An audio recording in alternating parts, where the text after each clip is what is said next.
하나님 말씀 보겠습니다. 하나님 말씀 요한복음 6장 63절 한 절 보도록 하겠습니다. 요한복음 6장 63절입니다. 하나님 말씀이라 합니다. 살리는 것은 영이니 육은 무익하니라. 내가 너희에게 이른 말은 영이요 생명이라. 아멘. 네, 우리가 이 구절을 세 번에 걸쳐서 살펴보았는데 오늘 이제 마지막으로 살펴보고 다음으로 넘어가도록 합니다. 그래서 다시 한번 상기시켜 드리면 첫 번에는 육은 무익하니라 라고 하는 제목으로 우리가 얼마나 철저히 무력한 존재인지, 우리의 종교적인 열심이나 봉사, 도덕적인 의로움, 눈물과 헌신까지도 성령으로 말미암은 것이 아니면 모두 무익하다라고 하는 것을 다루었습니다. 두 번째는 이 육의 무익함이 단지 구원 이전의 문제만이 아니라 구원 이후의 성화의 전 과정 속에서도 여전히 그대로 남아있는 법칙이라고 하는 것을 살펴보았습니다.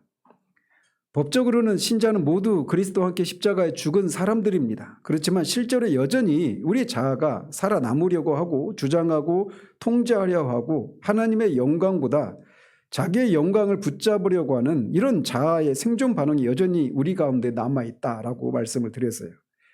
그래서 성령께서 하시는 일은 십자가에서 이미 죽은 자아의 죽음을 신자의 인격 안에서 실제화시키는 일을 하신다라고 말씀을 드렸습니다. 그리고 세 번째 주에는 우리 안에 계신 성령께서 어떤 방식으로 우리의 자아를 죽이고 우리 안에 있는 그리스도의 생명으로 살게 하시는지 다루었습니다. 사실 우리는 신자 안에서 자아가 죽고 그리스도가 사는 삶, 다른 말로는 성화가 어떻게 이루어지는가를 살피고 있는 것입니다.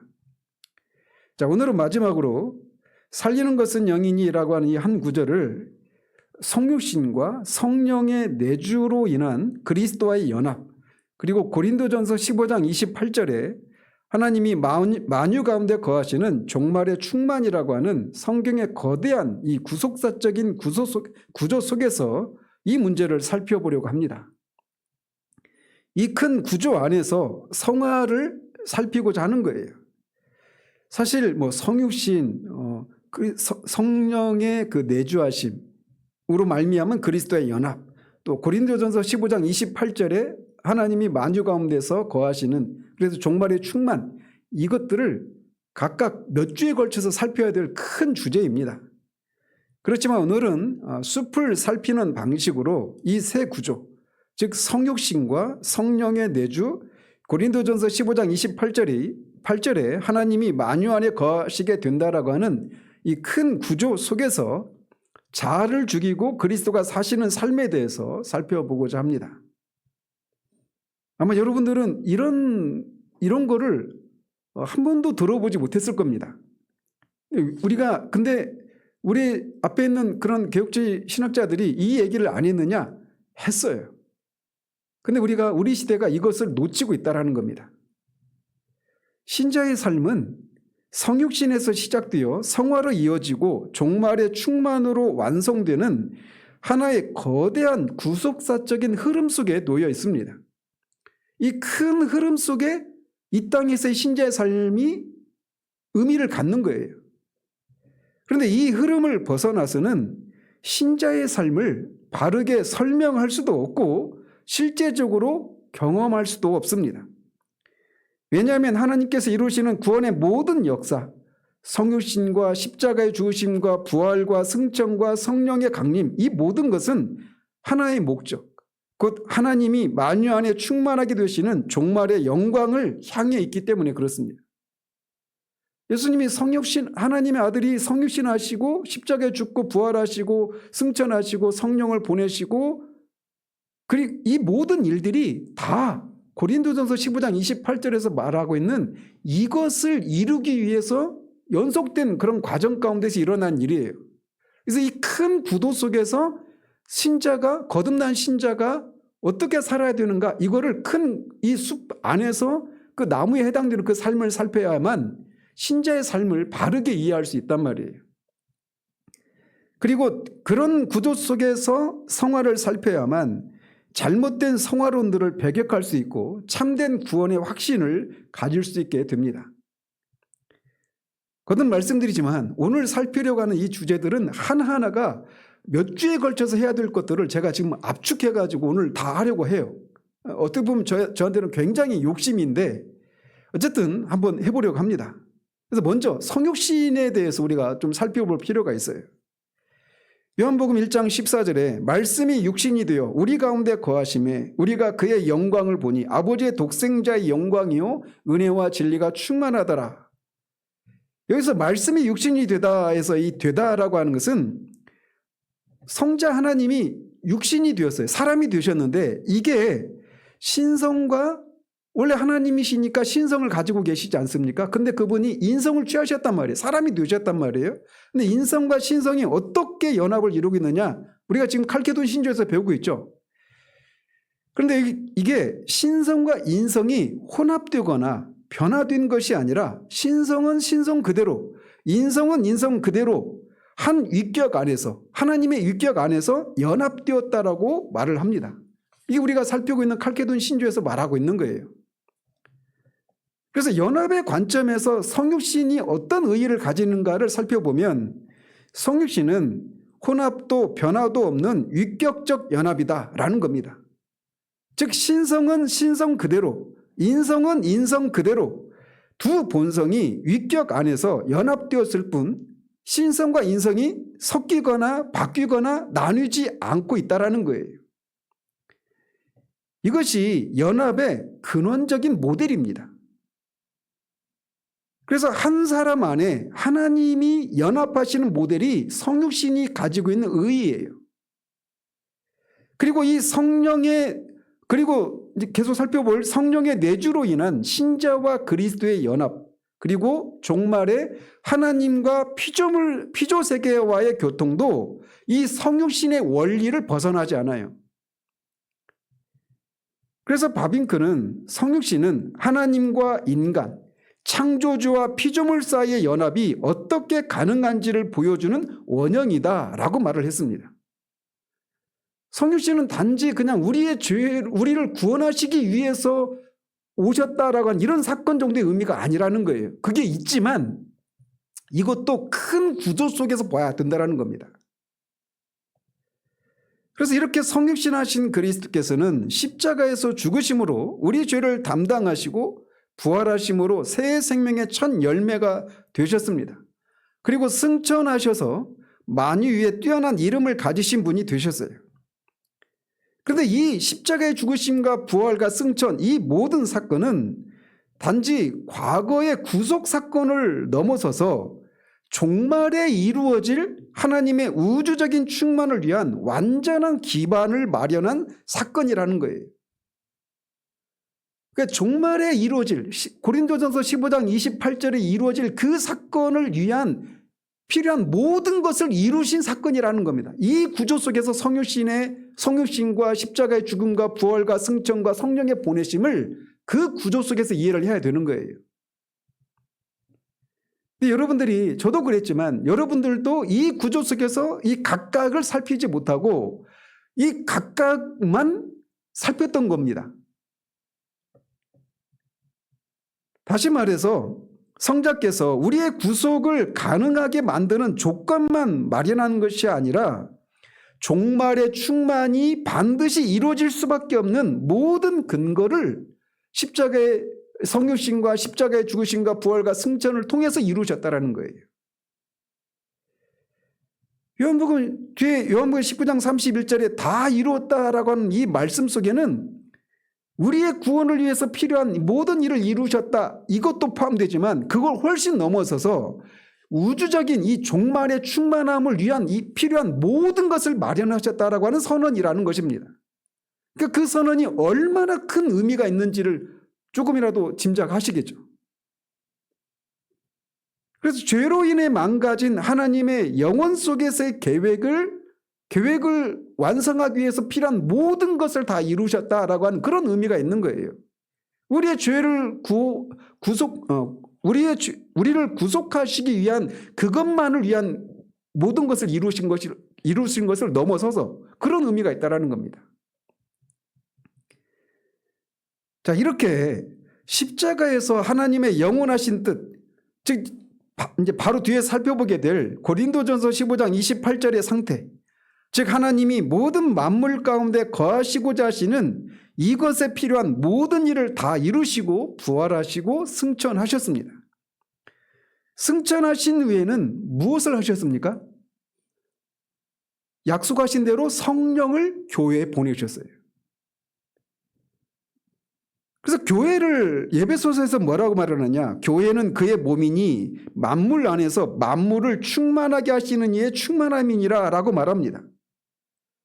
그래서 교회는 장차 고린도전서 15장 28절에서 하나님이 만물 가운데 거하셔서 모든 만물이 충만하게 될 것을 미리 여기 이 땅에서 앞당겨서 드러내는 하나님 나라의 대사관과 같은 곳이 교회예요. 신자는 그런 교회의 지체로서 이 장차 이루어질 이 종말의 그 충만함을 영혼과 몸이 성육신 안에서 그 하나님과 인간이 연합을 이룬 것처럼 인간의 영혼과 육신이 연합을 이루어서 이 충만함을 드러내는 삶을 살다가 주님께로 돌아가는 삶이 신자의 삶이에요. 그래서 그것을 그 교회의 지체로서 그 실상을 드러내는 존재가 신자인데, 그것을 이루기 위한 방식이 뭐냐? 성령께서 신자 안에 내주하시는 것입니다.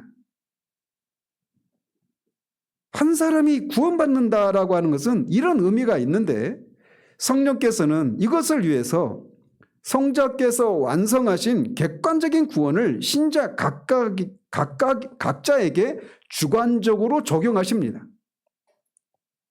그 적용 방식은 다음과 같은 단계를 거쳐요. 잘 들어보십시오. 먼저는 성령께서 오시면 하시는 일이 무엇이라고 말씀하시냐면 16장 8절에 보면 그가 와서 죄에 대하여 의에 대하여 심판에 대하여 세상을 책망하시리라 라고 말씀하십니다. 그리고 고린도서 4장 6절에서는 그리스도의 얼굴에 있는 하나님의 영광을 아는 빛을 우리 마음에 비추셨느니라 라고 말합니다. 즉 성령이 하시는 일은 무엇이냐면 성령은 성자께서 하신 이 구속, 객관적인 구속을 신자 각각에게 주관적으로 적용하시는 일을 하신단 말이에요. 이미 이루신 그 구원을 우리가 실제적으로 맛보고 누릴 수 있도록 하시는 일을 성령께서 하시는데, 그 이루시는 방식이 뭐냐? 첫 번째는 진리를 조명하시는 겁니다. 그래서 성령은 우리 마음에 하나님이 어떤 분이시고 그 하나님 앞에 인간이 어떤 죄인인지를 깨닫게 하시고, 그런 죄인을 위해서 그리스도가 어떤 분이신데 어떤 일을 하셨는가, 이런 진리를 조명하시는 일을 하시는 거예요. 하나님은 거룩하시고 죄를 미워하시고 심판하시는 분이시고, 그분 앞에 우리가 죄인이고 심판을 받아야 한다라고 하는 것을 조명하시고, 그리고 나서 그리스도를 조명하시는 겁니다. 이 조명은 단지 어떤 새로운 정보를 이해하게 하는 이런 지적인 활동이 아니라 이전에는 보이지 않았던 실제를 실제처럼 보게 하시는 그런 영적인 깨달음입니다. 그래서 실제로 교회 밖에 있었던 사람이든 또는 교회 안에서부터 어려서부터 자라온 사람이든 간에 인간은 죄인이고 하나님이 살아계시고 뭐 하나님이 거룩하시고 하나님이 심판하시고 인간은 죄인이고 예수님이 십자가에 죽으신 것이 우리의 죄를 위해서 죽으신 것이고 그를 믿는 자마다 죄 용서를 받는다라고 하는 이런 얘기를 교회 안에서부터 자라온 사람들은 수도 없이 들었지 않겠습니까? 그러니까 정보는 다 있어요. 그런데 그 정보로만 알고 있었던 이 지식을, 그 지식을 실상을 드러내시는 일을 하시는 거예요. 그게 성령의 조명하심이에요. 그리고 이런 것들을 시작하시면 사람은 그것의 실제를 맛보기 전까지는 쉴 수가 없습니다. 왜냐하면 성령께서 시작하시면 그것을 속된 말로 끝장을 보거든요. 반드시 열매로 맺어지게 돼 있어요. 자, 그렇게 진리를 조명하시면 어떻게 되느냐면 하나님과 인간과 그리스도에 대한 진리를 조명받게 될 때 그 진리가 단순한 어떤 정보나 개념이 아니라 우리 존재를 흔드는 실제로 다가오게 됩니다. 그리고 우리는 그 진리에 감동하게 돼요. 그래서 칼빈은 성령은 진리를 밝히 보이실 뿐 아니라 그 진리를 사랑하게 하신다라고 말합니다. 이게 바로 감동하심이에요. 그리고 조명된 진리 앞에서 우리 마음이 끌리고 그것을 사랑하게 되고 그분께 사로잡히도록 만드는 거예요. 우리의 마음을 이렇게 감동하시면 그 다음에 어떤 일이 일어나느냐. 예수께서 36장 26절 새 언약인데 그 새 언약을 통해서 새 마음을 너에게 주고라고 약속하신 대로 우리가 진리에 성령의 조명하심을 통해 그 진리 조명된 그 진리에 감동하게 될 때 성령은 우리의 의지를 새롭게 하셔서 하나님께 기울어지도록 만드시고 그 진리에 순종하고자 하는 새로운 소원을 일으키십니다. 이전에도 교회를 다니면서 수도 없이 우리가 예수님을 믿고 하나님과 관계를 회복해야 된다 이런 얘기를 수도 없이 들었어요. 그런데 그전에는 그것이 끌리진 않고 그렇게 되면 내 삶을 뺏기지는 않을까라고 하는 자유를 잃어버리지 않을까라고 하는 것 때문에 주저하고 미루고 있었던 사람들이 이 성령의 조명하심과 감동하심을 통해서 그 진리가 그게 그렇게 실제로 다가오면 그렇게 하고 싶은 마음이 막 끌리게 되는 겁니다. 그 결과는 뭐냐면 그리스도를 믿는 대로 이어지는 거예요. 빌립보서 1장 29절에서 그를 믿게 하려 하심이라고 말씀하고 있는 것처럼 이 믿음조차도 성령께서 일으키시는 겁니다. 믿음은 인간의 결단이나 노력으로 만들어지는 심리적인 상태가 아니라 성령께서 진리와 마음을 연결시킴으로써 생겨나는 새로운 생명의 반응이 믿음이에요. 자, 그래서 예수 그리스도를 믿게 됩니다. 이런 과정을 통해서. 우리가 믿으면 어떻게 됩니까? 예수 그리스도를 믿으면 우리는 어떻게 돼요? 우리는 의롭다함을 받죠. 그죠? 그래서 그걸 칭의라고 말한단 말이에요. 의롭다함을 받는다라고 하는 것은 네 죄가 다 사해졌다. 넌 무죄다. 이런 의미가 아닙니다. 이런 정도의 의미가 아니에요. 그거 포함되지만 말이죠. 우리가 의롭다함을 받는 방식은 그리스도께서 완전한 순종을 통해서 얻으신 그 의를 우리의 것으로 여겨주셔서 전가시켜주셔서 우리의 것으로 여겨주시는 방식으로 우리가 의롭다함을 받는 겁니다. 그래서 이 칭의는 순전히 법정적인 그런 의미가 있어요. 즉 우리 내면이 실제로 의롭게 되어서 의롭다함을 받는 것이 아니죠. 그런데 여기에서 그치면 오늘날의 수많은 이런 신앙주의 또는 어떤 명목상의 그리스도인들이 여기서 많이 양산되는 겁니다. 이 지점에서. 여기서 그쳐버리면. 우리가 이 시리즈를 하면서 첫 번째로 말씀드렸던 것처럼 우리가 의롭다함을 받는다라고 할 때 그래서 전가된 의, 그래서 우리의 것으로 여겨준 그 의가 우리의 것이 되었다라고 하는 것은 뭘 의미하는 거냐면 영생에 대한 법적인 권리가 우리에게 주어졌다라고 하는 그런 선언이기도 한 거예요. 그래서 그리스도의 의가 법적으로 신자에게 전가되어서 하나님 앞에서 영원한 생명과 기업을 누릴 권리가 확정되는 사건이 칭의이기도 합니다. 그래서 칭의는 법정적인 사건이지만 전가된 의에 의해서 주어진 영생의 법적 권리를 획득하는 것이고 이 권리에 따라서 하나님께서는 성령을 통해서 무엇을 하셔요? 거듭나게 하시는 거예요. 그러니까 우리가 예수 그리스도를 믿어서 의롭다함을 받은 순간 그것이 우리에게 영생에 대한 법적인 권리가 우리의 것이 되었다라고 하는 선언이기도 하다고 말씀드렸잖아요. 이것에 따라서 이 권리에 따라서 성령을 통해서 우리를 거듭나게 하셔서 이 생명에 우리가 참여하게 하시는 겁니다. 이게 거듭남이에요. 그러니까 칭의와 중생은 시간을 두고 일어나는 일이 아니라 동시에 일어나는 일이에요. 동절의 양면과 같은 것입니다. 오늘날 이 부분을 간과하고 있기 때문에 칭의의 법정적인 어떤 의미, 우리 내면이 변화되는 것이 아니라 그리스도의 그 완전한 순종을 우리의 것으로 여겨주셔서 우리를 그렇게 의롭다고 해주셨다. 그래서 말씀드렸죠. 왕자와 거지 나오는 것처럼 우리의 내면은 거지인데 우리의 신분을 왕자로 여겨주셔서 우리가 변화되지 않았기 때문에 여전히 왕자인데도 불구하고 여전히 거지처럼 생각하고 말하고 행동하는 그런 일이 일어난다. 그런데 여러분이 내가 거듭났다고 난 구원받았다고 생각하는데 왜 나한테는 왕자다운 생각과 말과 행동이 나오지 않을까 걱정하지 말아라. 이렇게 얘기하잖아요. 그건 반만 얘기한 거예요.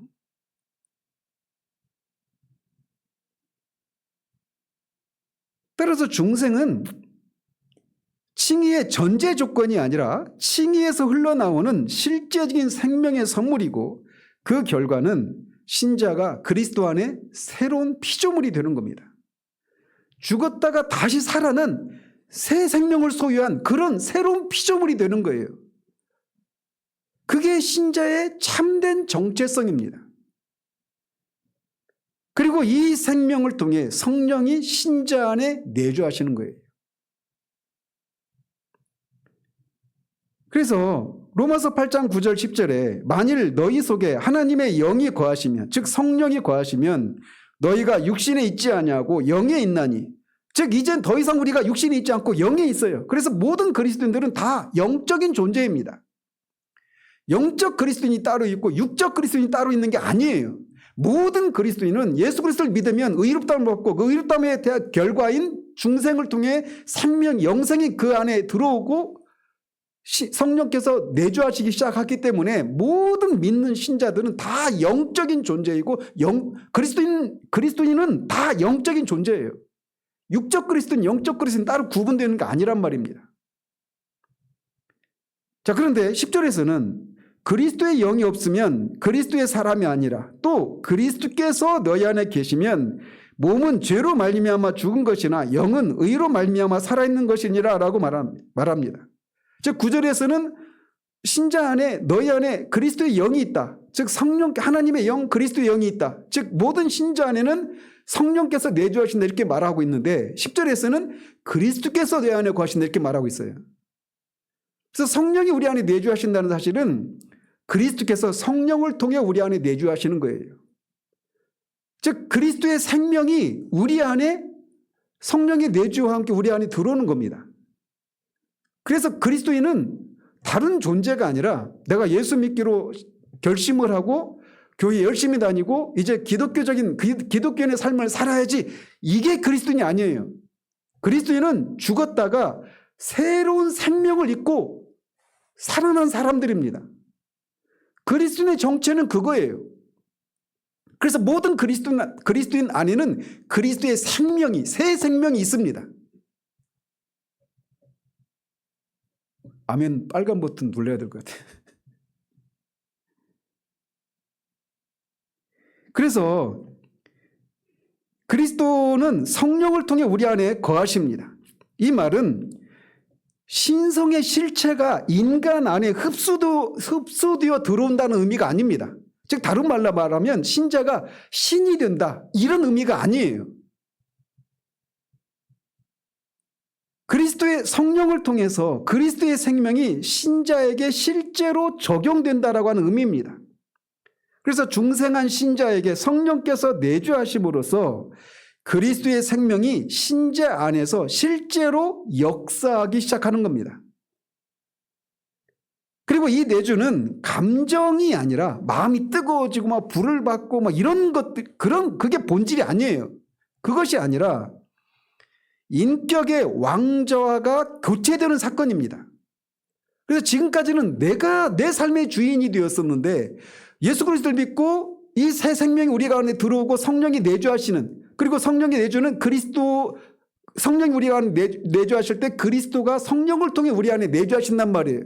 그래서 성령의 내주 사건은 내가 지금까지 내 삶의 주인이 나였다가 이제 그리스도가 내 삶의 주인이 되는 거예요. 그러니까 왕좌가 교체되는 사건이 성령의 내주입니다.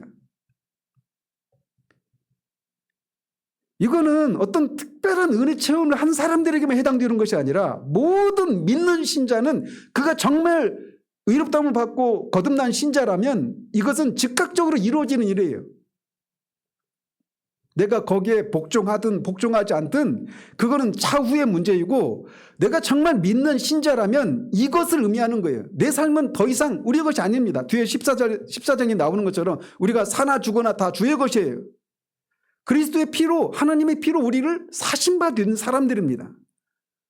주님이 우리의 주님이에요. 말 그대로. 지난주에 살폈던 것처럼 오후 예배 때. 그래서 자아가 왕좌에서 내려오고 성령이 오셔서 새로운 주권자가 되시고 그리스도의 생명이 신자 안에서 실제로 움직입니다. 싱클레어 퍼거슨은 성령의 내주는 곧 그리스도 자신이 우리 안에 거하시는 방식이다 라고 말합니다. 그래서 성령의 이런 실제적인 내주로 신자가 그리스도와 연합을 이루는 거예요. 제가 설명을 하려고 이렇게 마치 시간 순서대로 일어나는 일처럼 설명할 수밖에 없잖아요. 근데 이게 동시에 일어나는 겁니다. 그러나 우리가 그리스도와 연합을 이뤘다고 하잖아요. 근데 그리스도와 신자가 연합을 이뤘다 이 말은 우리가 그리스도의 신성에 흡수되는 걸 의미하는 게 아니에요. 또 우리가 신성화가 되는 것을 의미하는 것도 아닙니다. 인격적이고 생명적인 연합을 이루었다라는 그런 의미입니다. 그러니까 여기도 여전히 칼케돈 신조가 적용되죠. 혼합되거나 변화되거나 분리되거나 분할되지 않고 한 유격 안에서 연합을 이루는 거예요. 그래서 존 오웬은 그리스도와의 연합은 본질의 교환이 아니라, 그러니까 신성과 인성의 본질이 교환되는 것이 아니라 성령의 사역으로 말미암아 생명의 교통에 참여하는 것이다 라고 말합니다. 쉽게 말해서 신자는 신이 되는 것이 아니에요. 그러니까 우리가 막 부부싸움 할 때도 저번 막 그런 얘기 하던데, 당신이 정말 구원받은 사람인데 어떻게 그렇게 할 수 있어? 어떻게 그런 말 할 수 있어? 막 이러잖아요. 신자가 되는 게 신이 되어서 어떤 실수도 어떤 죄도 짓지 않는 것을 의미하는 게 아니란 말입니다. 그러니까 그렇게 싸우면 안 돼요. 교리를 모르면 성경적으로도 못 싸워요. 교리를 알아야 성경적으로 싸워요. 아시겠어요? 그래서 신자의 인격과 존재는 성령을 통해서 그리스도의 생명에 실제로 참여합니다. 자, 그리고 나서 종말에는 어떻게 되느냐? 고린도전서 15장 28절에 만물을 그에게 복종하게 하실 때에는 아들 자신도 만물을 자기에게 복종하게 하신 이에게 복종하시리니 이는 하나님이 만유의 주로서 만유 안에 계시려 하심이라. 이게 영화의 상태 가운데 이 세상이 우리 신자 차원에서는 영화롭게 된 상태이고, 하나님의 계획은 모든 만물이 새롭게 되는 겁니다. 계시록 21장인가요? 내가 만물을 새롭게 하노라 라고 말씀하시죠. 모든 만물, 그 만물 안에는 우리도 포함돼요. 그래서 모든 만물이 다 새롭게 됩니다. 그때 하나님이 만물 가운데 거하셔요. 그게 최종적인 상태입니다.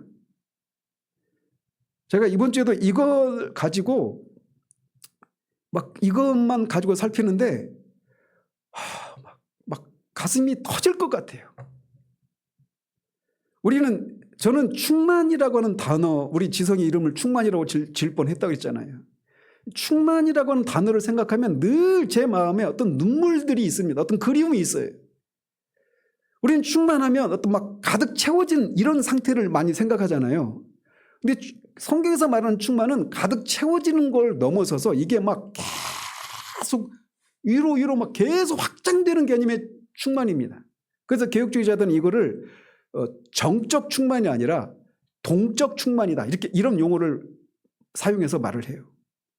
그래서 이 영어는 그게 충만에 이제 이게 끝나서 그냥 완전히 정적으로 다 충만해져서 그냥 아무런 어떤 변화나 이런 일이 일어나지 않고 그냥 계속 가는 것처럼 생각해서 야, 그때 그 삶은 얼마나 지루할까 이런 생각하잖아요. 그게 아니에요. 동적 충만이에요. 제가 이것도 이제 칼케돈 신조할 때 나중에 살필 겁니다. 갈 길이 바쁜데 어쨌든. 그래서 만약에 그래서 이 고린도전서 15장 28절이 최종적인 상태예요. 그리고 이것이 성경 전체의 목적입니다. 하나님이 만유 안에 충만하시게 되는 날, 그날 창조는 이것을 목표로 창조가 되어졌습니다.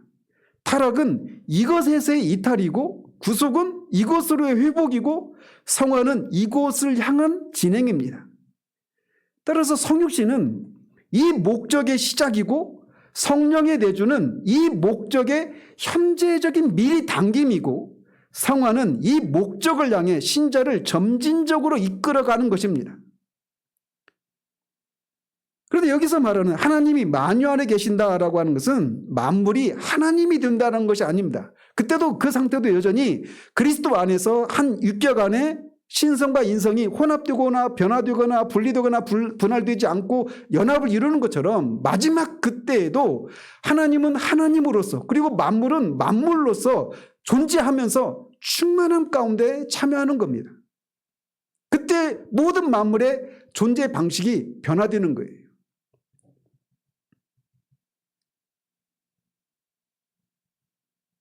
하나님은 하나님으로 피조물은 피조물로 그러나 완전한 친교와 충만한 임재 가운데 참여합니다.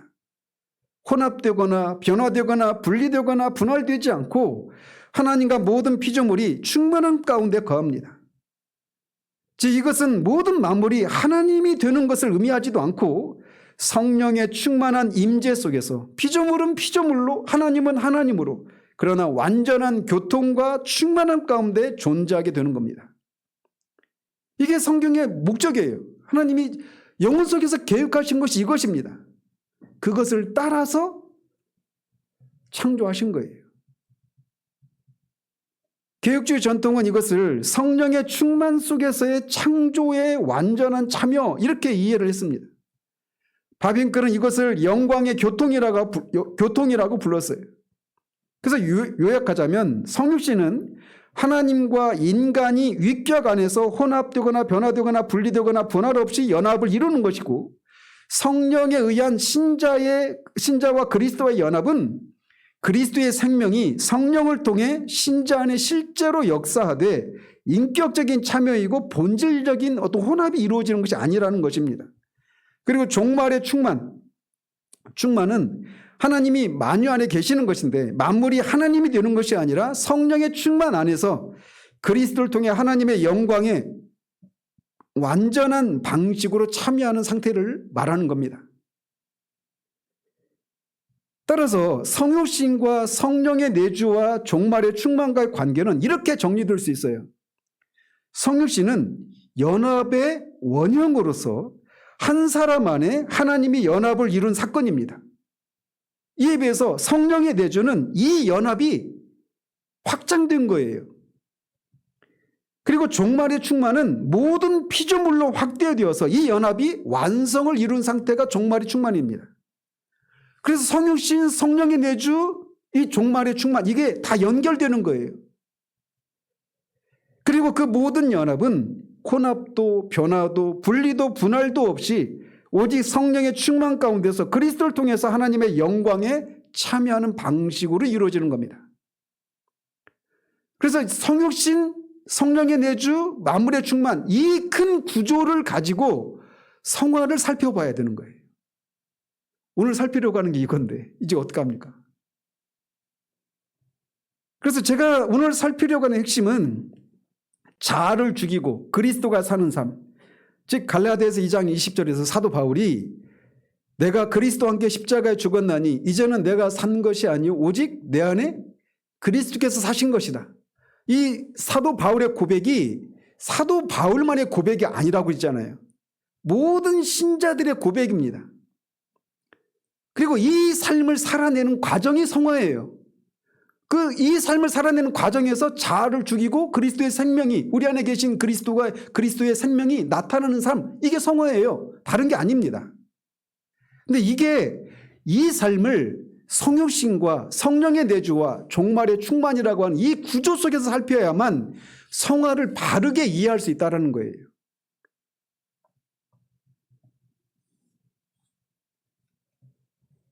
이 구조를 모르면 신자의 현재 삶에 대한 모든 왜곡이 나타나는 겁니다.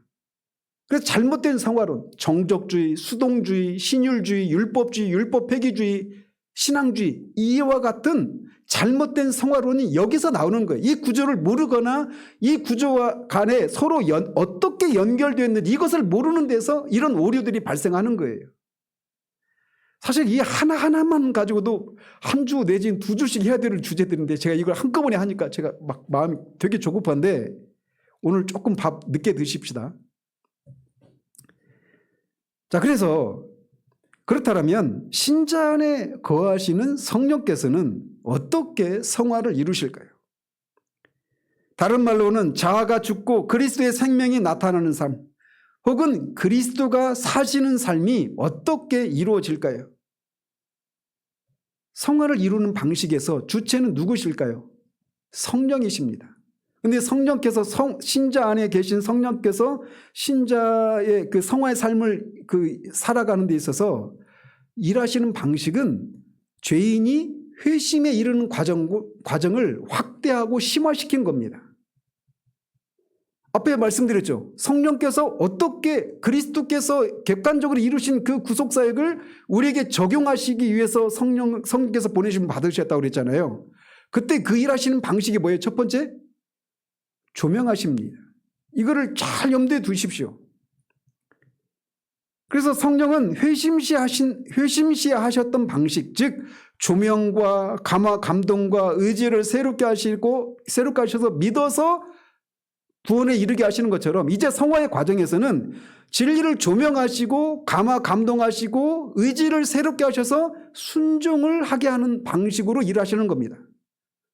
그러니까 회심시에는 믿음을 불러일으키신다라면 성화의 과정 속에서는 우리의 순종을 일으키시는 방식으로 성화를 이루시는 거예요. 그래서 성화는 억지로 하는 것도 아니고 고행을 수행하는 방식으로 이루어지는 것도 아니고 자기 자신을 개선하는 것도 아닙니다. 왜? 성화의 내용이 뭐예요? 자아 개발하는 게 아니죠. 자아를 죽이는 거예요. 그래서 자아가 개선되는 것도 아니고 심리적인 결단, 내가 성화를 이루리라, 내가 죄를 죽이리라, 내가 거룩함을 이루리라, 이런 심리적인 결단으로 이루어지는 게 아닙니다. 또 성령의 생명이 자연스럽게 열매 맺는 과정이 성화예요. 어떻게 이루느냐? 성령은 먼저 소원함을 일으키십니다. 빌립보서 2장 13절에 그의 기쁘신 뜻을 위하여 너희 안에 계신 이는 하나님이시니 그의 기쁘신 뜻을 위하여 너희에게 소원을 두고 행하게 하신다, 이렇게 말씀하고 있어요. 그래서 성화는 인간의 의지에서 출발하지 않고 성령의 소원하심에서부터 출발됩니다. 내가 부족한 것을 스스로 깨닫고 내가 성령의 능력을 힘입어서 진행되는 것이 아니에요. 우리는 흔히 성화를 그렇게 생각하잖아요. 내가 욱하는 성질이 있다고 치십시다. 저도 그런 성격인데, 그래서 어려움을 겪어요. 그리고 그리고 하고 나서는 막 자책감이 밀려오죠. 막 죄책감이, 내가 왜 그랬을까? 좀 참을 걸. 막 이렇게. 근데 그런 것 때문에 늘 어려움을 겪으면 그것 때문에 내가 영적인 성장에 방해가 된다고 생각을 해서 성령께 그것을 고쳐달라고 먼저 구하는 방식으로 성화가 이루어진다고 생각합니다. 근데 그렇지 않아요. 성령께서 먼저 우리 안에서 어떤 소원함을 불러일으키시고 그것을 알고 싶은 갈망, 어떤 것이 되고 싶은 갈망, 어떤 것에서 벗어나고자 하는 갈망을 불러일으키시는 방식으로 성화가 진행되는 거예요. 성령께서 성화의 주도권을 쥐고 계신 것입니다. 즉 이 과정은 대개 신자가 자신의 연약함과 죄를 먼저 발견하고 그것을 스스로 고쳐야 되겠다 결단한 후에 성령이 도와주시는 방식으로 진행되지 않아요. 근데 대부분 성화를 이렇게 생각하고 있죠. 그러니까 예수 믿어도 안 변한다는 얘기가 나오는 거예요.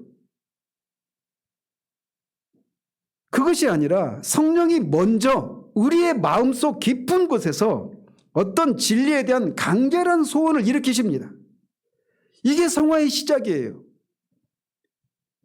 그 소원함의 강도는 신자마다 다르지만 공통적으로 내가 변화되어야 되겠다 이런 외적인 압박이나 결단이 아니라 그것을 원하게 되는 내적인 기울어짐으로 나타나는 거예요. 그거를 소원함을 일으키신다, 두고 행하신다 이렇게 표현하는 겁니다. 자, 이렇게 성령께서 우리 안에서 어떤 소원함과 갈망을 불러 일으켰다라고 하는 것을 어떻게 알 수 있을까요? 역설적이게도 우리 안에서 육체의 소욕이 반발해서 내적 갈등이 생기는 것을 통해서 알 수 있습니다. 이것도 여러분이 반대로 생각하고 있죠. 갈라디아서 5장 17절에 육체의 소욕은 성령을 거스르고 성령은 육체를 거스르나니 이 둘이 서로 대적하므로 너희가 원하는 것을 하지 못하게 하려 함이니라. 즉 성령께서 우리 안에서 어떤 소원함을 불러일으키시면 그것을 따라 우리가 성령의 소욕에 따라 순종하는 삶을 살려고 할 때 그때 어떤 일이 일어나냐면 우리 안에 이미 있었던 육체의 소욕이 막 일어나는 거예요. 따라서 우리 안에서 이런 내적인 갈등과 싸움이 벌어진다라고 하는 것은 내가 성화에 실패했다는 신호가 아니라 반대로 성령이 내 안에서 일하기 시작했다라고 하는 증거예요. 이것을 모르면 이런 갈등과 싸움을 유발하는 내 안에 있는 죄를 색출하고 그것이 어떻게 우리의 지성과 감정과 의지를 좀먹는지를 알기 위해서 끊임없이 살피다가 결국은 영적인 피로감에 빠지고 맙니다. 이런 갈등이 일어나는 원인을 우리 안에서 찾으면 발견될까요? 발견되지 않을까요? 늘 발견되죠. 그렇기 때문에 자신이 그렇게 하는 것을 이상하게 생각하지 않고 그것을 죽이기 위해서 혼신의 노력을 기울이지만 그런 내적 갈등의 원인은 성령께서 우리 안에서 소원함을 불러 일으키셨기 때문에 이런 갈등과 싸움이 일어나는 거예요. 이거를 아셔야 되는 겁니다. 자, 그렇다면 그런 갈등과 싸움이 어떤 방식으로 성령께서 이기셔서 그리스도의 생명이 나타나는 삶을 가능하게 할까요? 바로 이 지점에서 앞에서 말씀드린 것처럼 회심의 과정에서 성령께서 하시는 방식이 재등장합니다. 즉 성령의 조명과 감화를 통해서 우리의 마음과 의지를 새롭게 하셔서 우리를 자연스러운 순종으로 이끌어가는 거예요. 존 오웬은 그리스도의 영광을 보는 영혼은 억지로 순종하는 것이 아니라 더 큰 영광에 매료되어 순종하게 된다. 이게 지난번에 살폈던 고린도후서 3장 18절이 말하는 거예요. 우리가 다 수건을 벗은 얼굴로 거울을 보는 것 같이 주의 영광을 보매 그와 같은 형상으로 변화하여 영광에서 영광에 이르니 곧 주의 영으로 말미암음이니라. 성령께서 그리스도의 영광을 우리 가운데 조명하실 때 그 그리스도의 영광이 우리가 매료되어서 자연스럽게 죄를 혐오하고 죄를 미워하고 세상의 욕심, 육체의 소욕을 미워하고 성령의 소욕을 따르는 그런 삶이 순종이 나온단 말이에요. 따라서 성화는 의지의 결단이 아니라 의지를 새롭게 전환시키는 것입니다. 즉 신자의 순종은 억지로 자신을 짜내는 의지가 아니라 새로 주어진 생명이 흘러나오는 자연스러운 열매예요. 마치 겨울에 잎이 막 겨울에 낙엽이 떨어지고 막 그러는데 남아있는 잎이나 그 마른 가지가 있죠. 이게 어때요? 나중에 봄이 되면 거기에서 새 잎이 나오죠. 그러니까 새 생명이 막 나오니까 그 죽어있는 그것이 떨어져 나오잖아요. 떨어져 나가잖아요. 그런 방식으로 이루어지는 거예요. 따라서 성화는 고행이 아니라 생명입니다. 그리스도의 생명이 나타나는 거예요. 자기 수행이 아니라 은혜이고 아무것도 하지 않는 것이 아니라 성령의 강력한 역사 안에서 우리가 자발적으로 능동적으로 순종을 통해서 그런 일이 일어나는 거예요. 그래서 성령의 주권적인 사역에 조명과 그리스도의 영광을 조명하시고 그것에 우리가 감동시키는 방식을 통해서 죄를 미워하고 그리스도를 따르는 그런 순종이 이어지는 겁니다. 이게 성경적인 성화예요. 이거를 염두에 두십시오. 신자의 성화가 어떻게 이루어지는가에 대해서는 역사적으로 다양한 견해가 존재해 왔습니다. 그런데 그 다양한 잘못된 주장들을 자세히 들여다보면 결국 하나의 공통된 뿌리를 발견하게 돼요. 뭐냐면 말씀드린 것처럼 성육신과 그리스도의 성령의 내주와 종말이라고 하는 성경적인 구조를 제대로 파악하지 못했거나 혹은 알고 있어도 그 구조가 어떻게 신자의 삶에 연결되는지를 이해하지 못한 데에서 비롯된다는 겁니다. 이 큰 구조를 잃어버리면 길을 잃어버리게 돼 있어요. 그래서 그리스도께서 완성하신 구원을 성령께서 어떻게 적용하시는지에 대한 통전적인 이해가 없으면 성화에 대한 왜곡된 해석들이 자연스럽게 생겨날 수밖에 없는 겁니다. 자, 그래서 먼저 잘못된 성화론 중에 하나가 뭐냐면 정족주의라고 하는 것이 있습니다. 콰이어티즘이라고 하는데 아무것도 안 하는 거예요. 이들은 신자의 의지는 완전히 무력해야 하고 가만히 있음 자체가 성숙의 비결이라고 주장합니다. 과거의 퀘이커 운동이나 잔누기용이 대표적인 사람들이에요. 그런데 그들은 왜 그런 잘못된 가르침을 베풀고 있느냐면 그들의 문제가 뭐냐면 성령의 내주로 인한 신자와 그리스도의 연합을 흡수로 생각하기 때문에 그러는 겁니다. 연합은 혼합되거나 변화되거나 분리되거나 분할되지 않는 거잖아요. 그런데 이 연합을 흡수로 생각하는 거예요. 성령의 내주가 신자의 인격과 의지를 제거하는 것이 아니라 오히려 새롭게 하신다라고 하는 것을 보지 못했기 때문에 이런 주장을 하는 거예요. 성경은 하나님이 너희 안에서 행하시니 두렵고 떨림으로 너희 구원을 이루라고 말하잖아요. 즉 하나님의 주권적인 사역과 신자의 능동적인 참여가 동시에 존재하는 이런 이중적인 역동을 정적주의는 보지 못하고 있는 겁니다. 그래서 신자가 성령을 통해서 그리스도와 연합을 이루면 신자가 그냥 그리스도에게 흡수가 되어서 신자가 의지가 사라져버리는 그런 존재가 되는 것처럼, 그래서 가만히 있는 것이 성숙한 사람의 표지처럼 생각하는 거예요. 그런데 말씀드린 것처럼 성령은 그리스도의 영광을 우리에게 조명시켜 주시고 거기에 우리가 감동시켜서 매료되는 방식을 통해서 우리가 자연스럽게 순종을 하는, 그래서 우리의 순종이 있어요. 근데 이들은 정적주의는 인간의 순종이 없어져 버리는 겁니다. 왜? 연합을 흡수로 생각하니까. 이와 비슷한 오류가 또 하나 있는데 수동주의예요. 수동주의. 이들은 성화에 인간의 노력이 개입되는 순간 율법주의가 된다고 생각해서 모든 적극적인 순종은 오히려 영적인 타락이라고 여깁니다. 그래서 캐직 사경이 있죠. 캐직파의 일부 사상에도 이런 경향이 남아있어요. 캐직의 그 대표적인 구호가 뭐냐면 하나님이 하시게 하라. 이 표현이 뭘 의미하는지 아시겠어요? 인간은 아무것도 안 해야 되는 겁니다. 제가 말씀드린 전철구 목사라는 분이 지금 그걸 가르치고 있어요. 하지만 이것은 성령의 역사와 신자의 순종을 서로 상충하는 것으로 보는 오해에서 비롯되는 겁니다. 바울은 만일 우리가 성령으로 살면 또한 성령으로 행할지니, 누가 성령으로 행해야 돼요? 우리가 해야죠.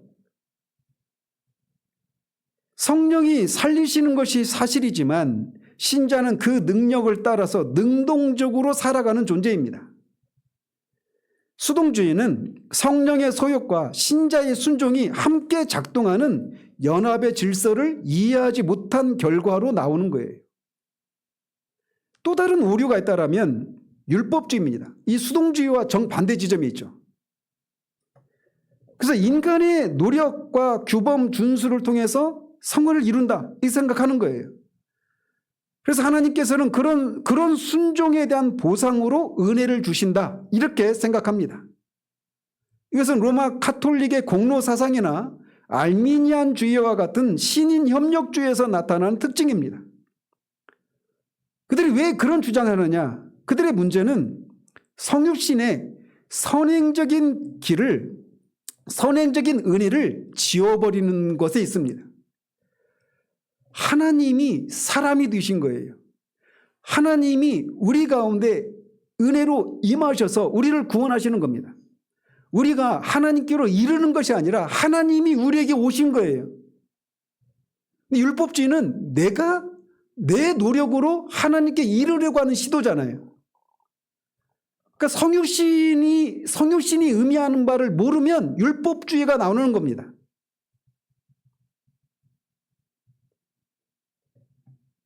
하나님이 먼저 내려오셨고 그리스도께서 먼저 순종의 길을 완성하셨다는 사실을 약화시키면 신자는 그 은혜를 수납하는 사람이 아니라 은혜의 경쟁자가 되어버립니다.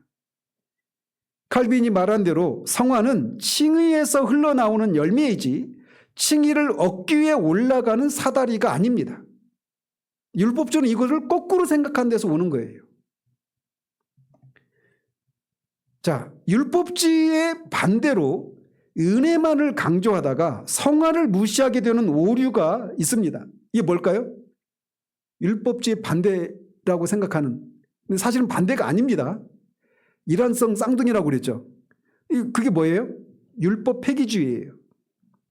이들은 은혜 아래 있으니 행위는 중요하지 않고 그리스도를 믿었으면 삶의 변화는 부차적이라고 주장합니다. 우리나라에서 대표적인 분이 김성수 목사라는 분이에요. 그래서 신자가 율법을 따라 사는 것은 가능하지 않다. 신자가 거룩해지는 것은 가능하지 않다. 이렇게 주장합니다. 근데 왜 이렇게 해라 저렇게 하지 말라 이런 명령을 신자에게도 주셨느냐?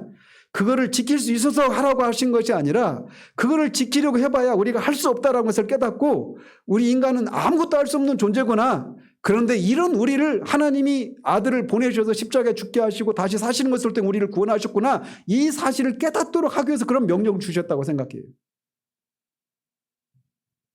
그래서 그는 그리스도의 명령을 따라 삶을 살기 위해서 순교한 사람들을 그들의 죽음을 뭐라고 말하냐면 개죽음이라고 말합니다.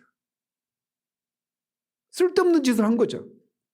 그래서 우리가 거룩함을 이루려고 하는 그 모든 노력들을 김성수 목사가 가르침에 따르면 헛된 노력들이에요. 교만한 생각이고 인간의 분수를 모르는 채 그런 일을 하려고 시도한다라는 것이죠. 그러나 그런 가르침은 연합의 실제성을 부정하는 심각한 문제입니다. 이번 주 목요일 날 저희 시찰에 이 가까운 곳에 저희 시찰에 소속 목사 교회가 있는데 거기에 이제 놀러 오라고 해가지고 제가 원래 그런 모임 안 좋아하는데 갔어요.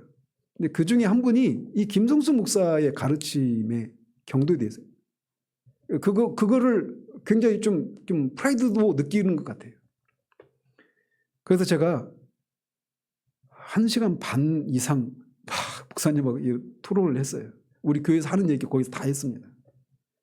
근데 왜 그런 얘기를 하느냐면 신자가 예수 그리스도를 믿으면 법정적으로 의가 전가되어서 아무런 변화가 없는데도 의롭다 해주신다. 여기에서 그쳐버리는 거예요. 그 의가 우리를 실제적으로 생명에 대한 법적인 권리를 획득한 것이고 그 권리에 따라 성령을 통해서 우리를 거듭나게 하셔서 영생이 우리 가운데 주어지고 성령께서 우리 안에 내주하시면서 성령을 통해 그리스도가 우리 안에 사신다라고 하는 이 연합의 실제를 모르기 때문에 그런 주장을 하는 거예요. 우리 안에는 성령을 통해서 그리스도가 사십니다. 우리 안에는 그리스도의 생명이 있어요. 우리가 그리스도의 생명에 참여할 수 있는 그런 권리가 우리 가운데 있는 거란 말이에요. 그래서 연합의 실제성을 부정하기 때문에 그런 문제가 나오는 겁니다. 신자와 그리스도와 연합은 반드시 그리스도의 형상을 닮아가는 변화를 수반합니다. 그래서 변화없는 연합은 성경 어디에도 존재하지 않아요. 예수를 믿어도 안 변한다라고 말하는 그런 것은 잘못된 말이에요. 이 연합의 실제를 모르기 때문에 그러는 겁니다. 그런데 성화에 대해서 가장 교묘한 왜곡이고 동시에 신자들에게 가장 무거운 짐을 지우는 형태가 있는데 그게 바로 신율주의예요. 새로운 율법주의예요. 신율주의. 신율주의는 복음을 새로운 율법으로 바꾸어서 하나님께서 요구하시는 기준을 그리스도의 완전한 순종이 아니라 믿음 플러스 순종의 특정 조건으로 재구성하는 가르침입니다. 대표적인 사람이 존 오웬과 동시대 사람이었던 17세기의 리처드 백스터가 대표적인 인물입니다. 그럼 뭐라고 말을 했느냐? 하나님이 이제 은혜로 기준을 낮추셔서 우리가 달성 가능한 순종을 조건으로 요구하신다라고 가르쳤어요. 이 가르침의 문제는 매우 분명한데 뭐냐면 칭의와 성화를 혼합하고 성령의 내적 사역을 보조적 수준으로 축소하고 성화를 구원의 조건처럼 기능하게 만든다라는 겁니다. 이렇게 말하면 무슨 말인지 잘 모르겠죠. 이거를 한국적인 상황에서 얘기를 하면 저는 오늘날 한국교회의 특정 성화론이 구조적으로 신율주의와 닮아있는 부분이 있다고 봅니다. 저는 대표적인 분이 김남조 목사라고 봐요. 근데 이런 가르침의 특징이 뭐냐면 신자의 성화는 죽도록 싸우는 의지적인 분투에 달려있다고 생각하게 만듭니다. 신자의 책임과 노력이 성화의 핵심이고 이것을 태만히 하면 성령의 역사는 무력화된다라고 가르칩니다. 그래서 하나님의 은혜보다 인간 내면의 결단과 의지적인 분투가 더 큰 비중을 차지해요. 결국 성화는 하나님의 은혜 플러스 인간의 치열한 노력이라고 하는 방식으로 해석됩니다. 그죠? 근데 이게 맞아요, 틀려요? 그러니까 하나님의 은혜와 인간의 치열한 노력 다 맞는 것 같잖아요. 그런데 인간의 치열한 노력이 하나님의 은혜가 있으니까 인간이 순종이 나오는 거예요. 근데 하나님의 은혜와 인간의 노력이 같은 선에 있는 겁니다. 이런 구조는 신율주의의 전형적인 문제와 연결됩니다. 자, 그래서 신율주의의 본질은 하나님이 요구하는 구원의 조건을 인간이 성취해야 된다라고 하는 구조예요. 그래서 우리가 은혜로 구원받았지만 구원받은 그 은혜를 유지하고 그게 지속되기 위해서는 우리 쪽에서의 순종이 요구된다라는 것입니다.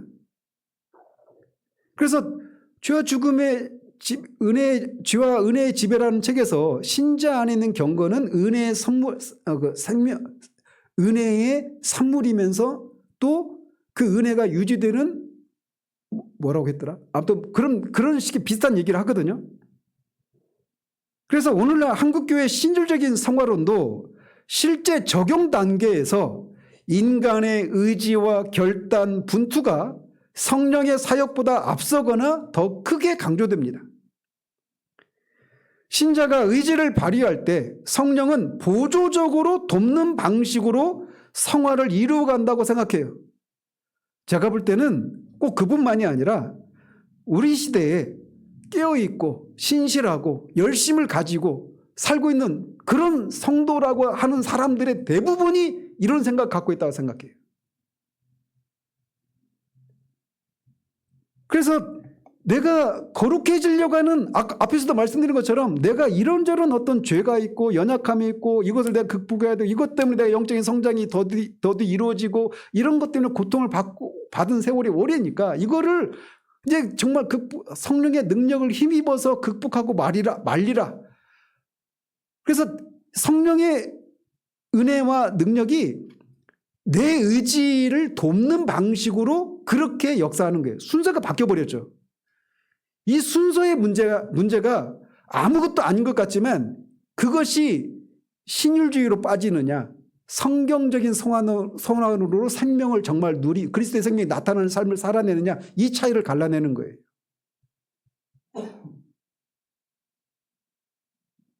예수께서 36장 27절에 내가 또 내 영을 너희 속에 두어 너희로 내 율례를 행하게 하리니, 율법을 지키는 삶을 살기 위해서 내 영을, 성령을 너희 속에 두어서 그 율례를 행하게 할 것이라고 말하고 있어요.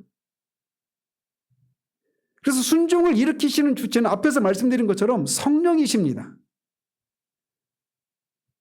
성령의 조명하심과 감동하심을 통해서 우리가 그렇게 자연스러운 순종으로 이어지는 거예요.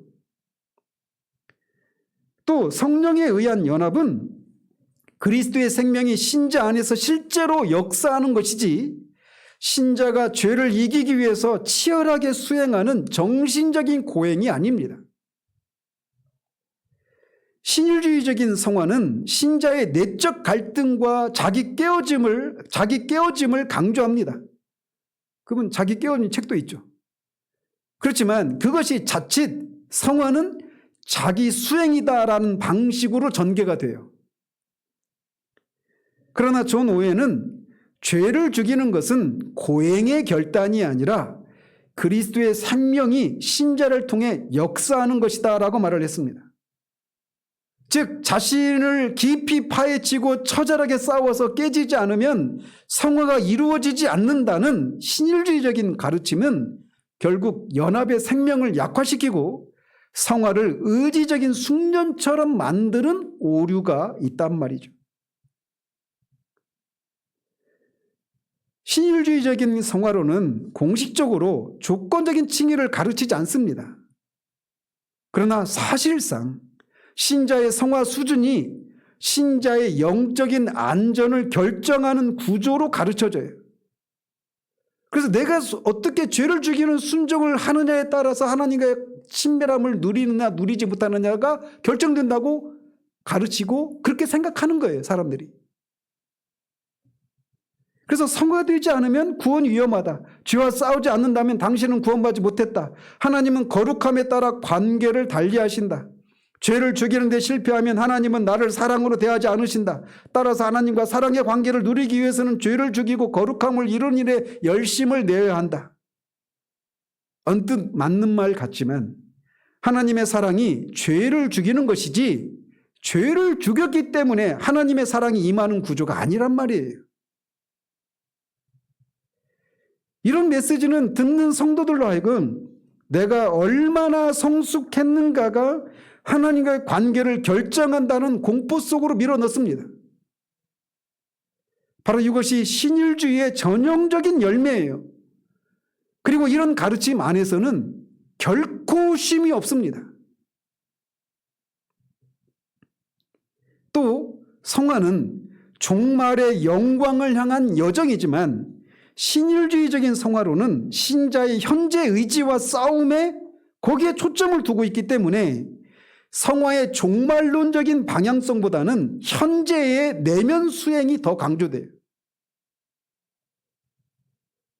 이것은 신율주의처럼 지금의 자기 완성이 곧 하나님의 기준에 대한 응답이라고 하는 구조를 만들게 되는 겁니다.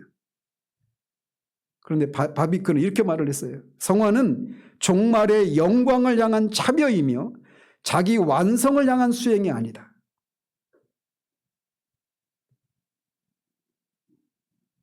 성육신과 성령의 내주와 종말의 영광이라고 하는 이 구조를 이해하지 못하는 데서 발생하는 마지막 잘못된 가르침이 신앙주의입니다. 신앙주의는 믿음을 단순한 심리적인 결단으로 축소합니다. 그러니까 예수를 믿기만 하면 구원 받잖아요. 근데 믿기만 하면이라고 하는 말 속에 이런 것이 내포되어 있는 거예요. 즉 변화와 순종은 중요하지 않고 마음으로만 믿으면 된다고 주장합니다.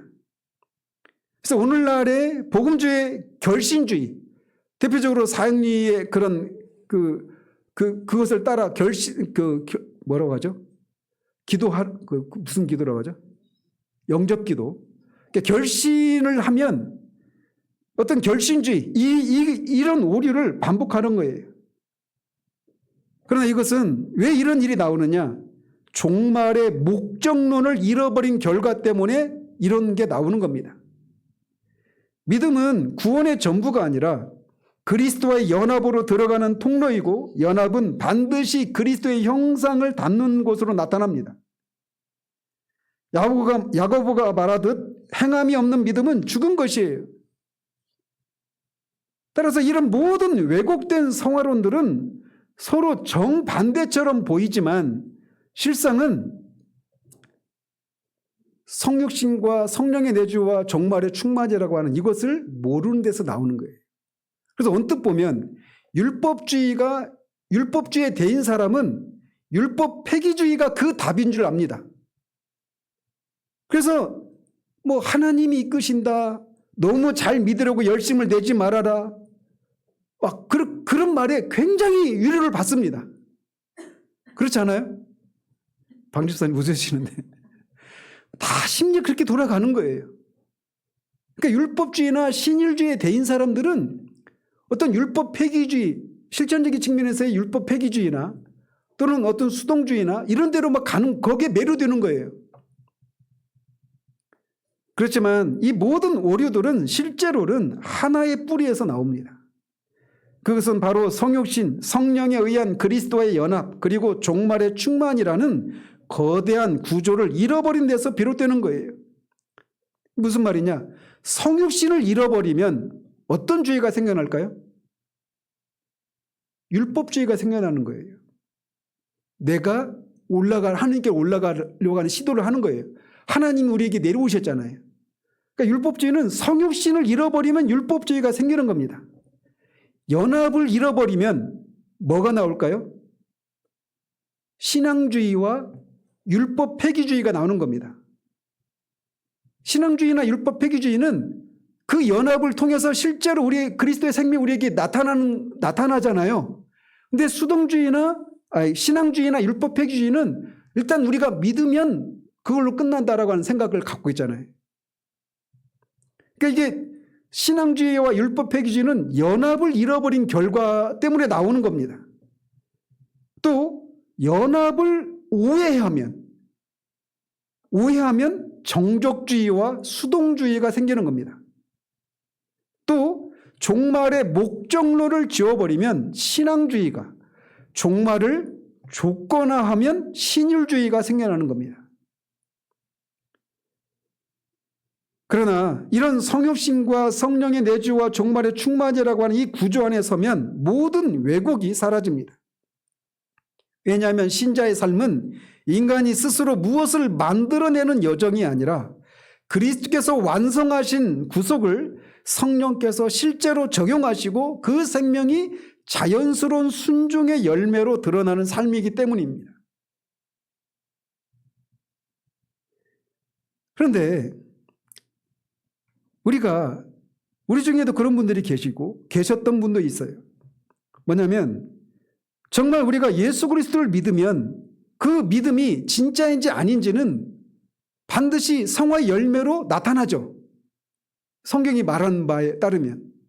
근데 우리가 그런 책들, 유사 그리스도인이랄지 또는 헨리 스쿠걸의 인간의 영혼에 있는 하나님의 생명이라는 그런 책이랄지, 그러니까 진짜 구원받은 사람들에게는 이러저러한 열매들이 나타난다라고 하는 그런 책들이 아무런 가치가 없습니까?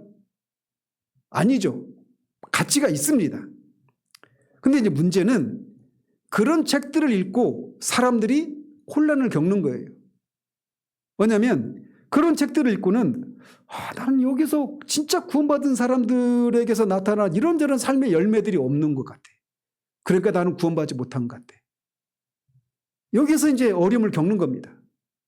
그러니까 구원의 확신을 성화에서 찾으려고 하는 거예요. 성화의 열매를 통해서.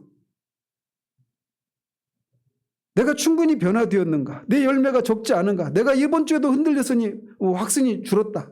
거룩해지지 않으니 구원이 의심된다. 다 이것은 뭐 여러 가지로 표현할 수 있겠지만 성화를 확신의 근거로 삼으면 신자는 필연적으로 어디를 볼까요?